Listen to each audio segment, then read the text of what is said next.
Hello दोस्तों, कैसे हो आप सब। आशा करती हूँ सभी अच्छे होंगे। आज हम पढ़ने वाले हैं भारतीय समाज की प्रमुख लक्षण या विशेषताएं। अगर आप मेरे चैनल पे नए हैं तो प्लीज़ मेरे चैनल को लाइक सब्सक्राइब कर दीजिएगा ताकि आपको नोटिफिकेशन मिलता रहे। तो चलिए स्टार्ट करते हैं। भारतीय समाज। भारतीय समाज व संस्कृति अति प्राचीन व गौरवपूर्ण है। वास्तव में किसी भी समाज की संस्थाओं का स्वरूप और उनका संगठन समाज की संस्कृति द्वारा निर्धारित की जाती है और संगठित होता है।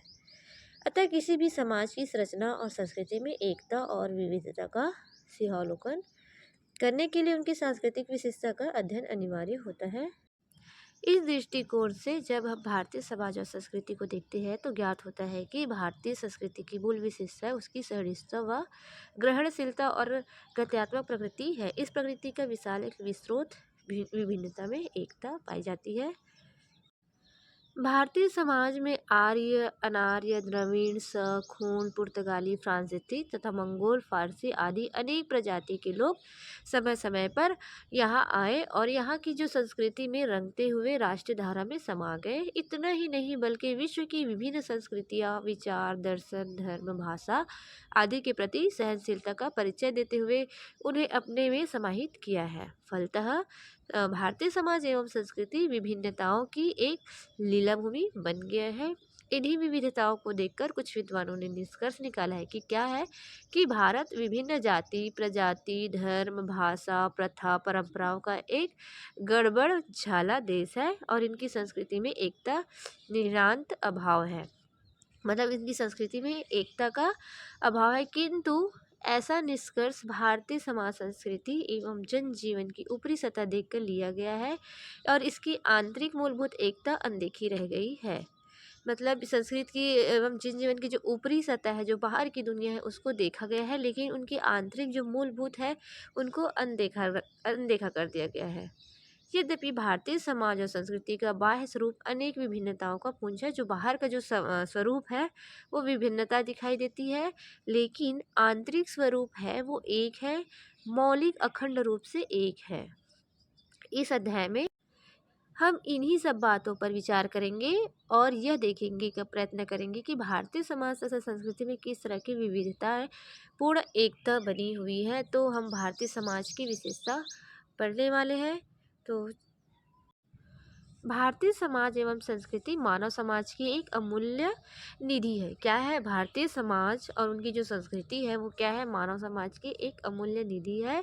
यदि संसार की कोई संस्कृति अमर कही जा सकती है तो निसंदेह वह भारतीय संस्कृति ही है, जो अपनी समस्त आभा और प्रतिभा के साथ चिरकाल से स्थायी है। अपने सुदीर्घ इतिहास में भारतवासियों ने एक ऐसी समाज व्यवस्था एवं संस्कृति का विकास किया है जो अपने आप में मौलिक, अनूठी और विश्व की अन्य संस्कृति एवं समाज व्यवस्था से भिन्न है। इस देश की महापुरुष, तीर्थ स्थान, प्राचीन कलाकृतियाँ, धर्म, दर्शन और सामाजिक संस्थाएं भारतीय समाज एवं संस्कृति की सजग प्रहरी रहे हैं। इस देश की संस्कृति को अजर अमर बनाने में इन्होंने भारी योगदान दिया है।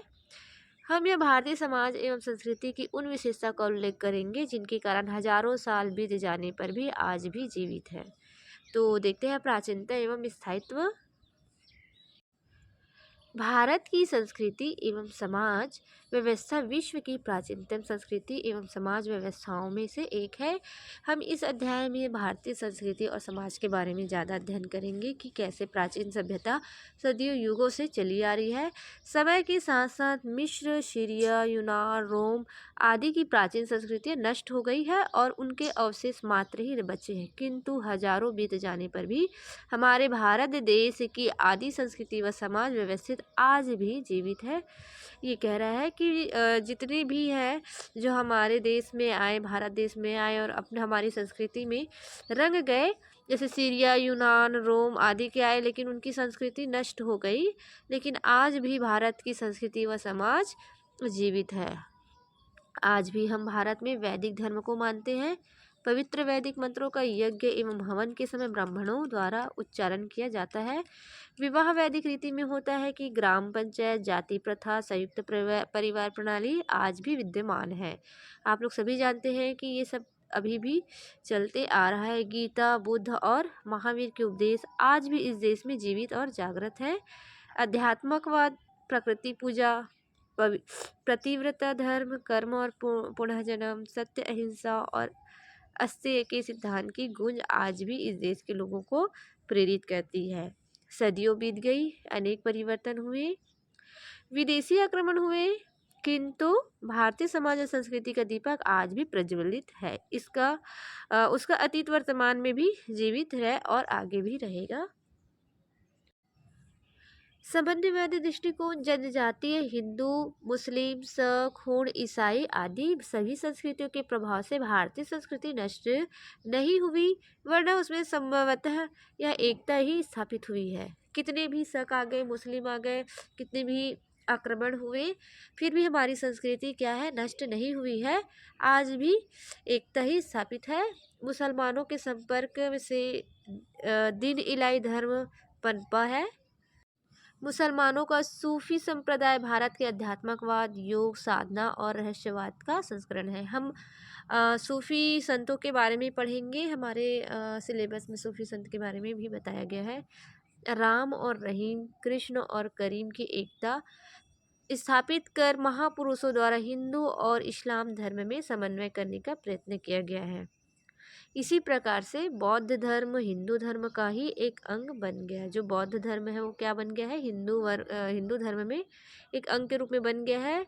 डंडवेल ने भी कहा है कि भारतीय संस्कृति महासमुद्र के समान है, जिसमें अनेक नदियाँ आकर मिलती है। भारतीय समाज एवं संस्कृति में समन्वय की महान शक्ति है, जो निरंतर गतिमान रही है और आज तक विद्यमान है। अध्यात्मकवाद की बात करें तो धर्म और आध्यात्मिकता भारतीय समाज संस्कृति की आत्मा है। क्या है, भारतीय संस्कृति की क्या है, आत्मा है। भारतीय संस्कृति में भौतिक सुख है, भोग लिप्सा को कभी भी जीवन का ध्येय नहीं माना गया है। यह आत्मा और ईश्वर के महत्व को स्वीकार किया गया है और शारीरिक सुख के स्थान पर मानसिक और आध्यात्मिक आनंद को सर्वोपरि माना गया है। इसमें भोग और त्याग का सुंदर समन्वय पाया जाता है। धर्म की प्रधानता, हमारे भारत देश में धर्म की प्रधानता भारतीय समाज के जनजीवन पर वेद, उपनिषद, पुराण, महाभारत, रामायण, भगवद गीता, कुरान, बाइबिल का अत्यधिक गहरा प्रभाव है। इन महान ग्रंथों ने यह के लोगों को आशावादिता, अस्तित्व, त्याग, तप, समय आदि का पाठ पढ़ाया है। भारत के लोग सूर्योदय से सूर्यास्त तक तथा जन्म से मृत्यु अनेक धार्मिक कार्यों की पूर्ति करते हैं।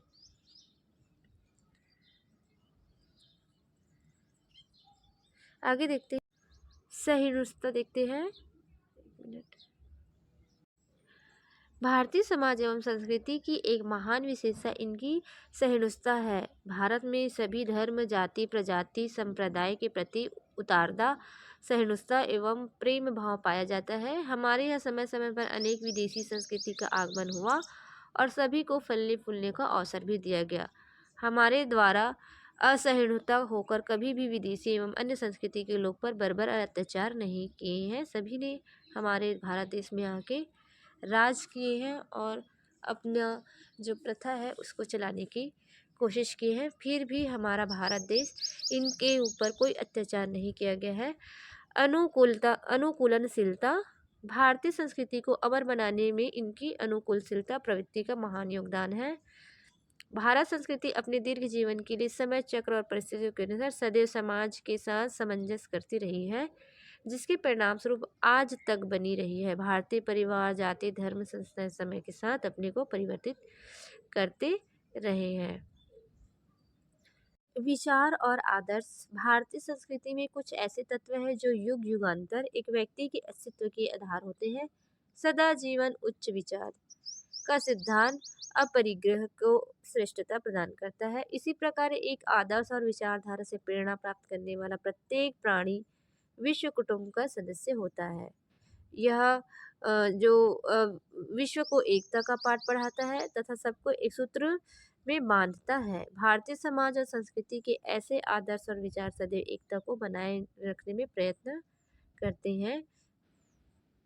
वर्णाश्रम क्या है? प्राचीन भारतीय संस्कृति की उल्लेखनीय विशेषता है वर्ण एवं श्रमों की व्यवस्था। क्या बोला गया है?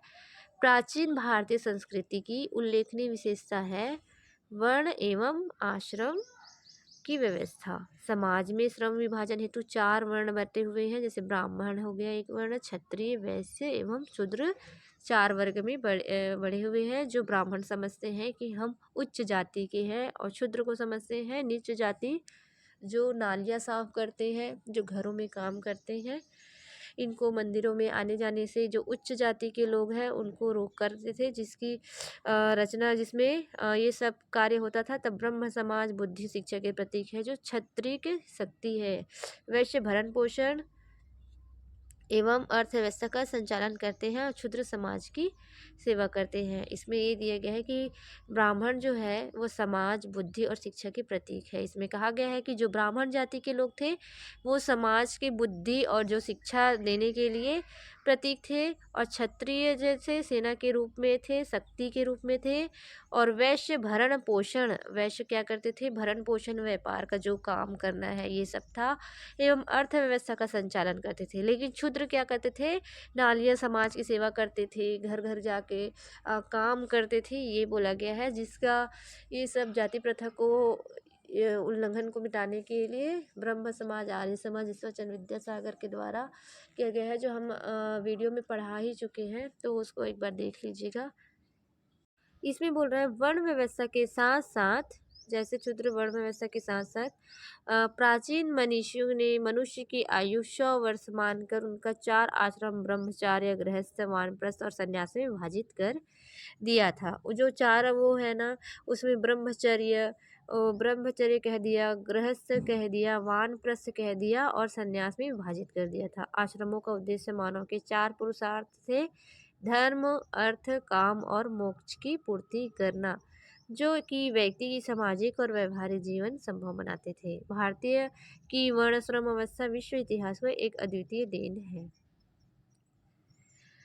कर्म एवं पुनर्जन्म का सिद्धांत था। भारतीय संस्कृति में कर्म को अत्यधिक महत्व दिया जाता है। जैसा कर्म रहेगा वैसा फल रहेगा। यह माना जाता है कि अच्छे कर्म का फल अच्छा, बुरे कर्म का फल बुरा। श्रेष्ठ कर्म करने वाले को उच्च योनि में जन्म और सुखी जीवन व्यतीत करने का अवसर मिलता है, जबकि बुरे कर्म करने वाले को निम्न योनि में जन्म लेता है तथा नाना प्रकार के यह कष्ट उठाने पड़ते हैं। अतः कर्म और पुनः जन्म के सिद्धांत द्वारा भारतीय को सदैव अच्छे कर्म करने की प्रेरणा मिली है। सर्वगुणता क्या है? भारतीय समाज एवं संस्कृति की एक विशेषता यह है कि इनका संबंध किसी एक जाति, वर्ण, धर्म, किसी विशेष व्यक्ति से नहीं होकर समाज के सभी पक्ष से है, जिसके निर्माण में राजा, किसान, मजदूर, शिक्षित, शूद्र, ब्राह्मण आदि सभी का योगदान रहा है। भारतीय संस्कृति में कहा गया है कि सर्वे भवन्तु सुखिनः, अर्थात सभी सुखी हो। उपयुक्त विषय से स्पष्ट है कि भारतीय समाज और संस्कृति की अपनी कुछ मौलिक विशेषता है। इन्हीं के कारण भारतीय समाज और संस्कृति में सदैव एकता रही है और भारतीय संस्कृति की ज्योति आज भी प्रकाशन है। तो दोस्तों, ये था समाज की विशेषता। ये चैप्टर यहीं पे ख़त्म होता है। तो हम लोग मिलेंगे नेक्स्ट वीडियो पे। तब तक के लिए धन्यवाद।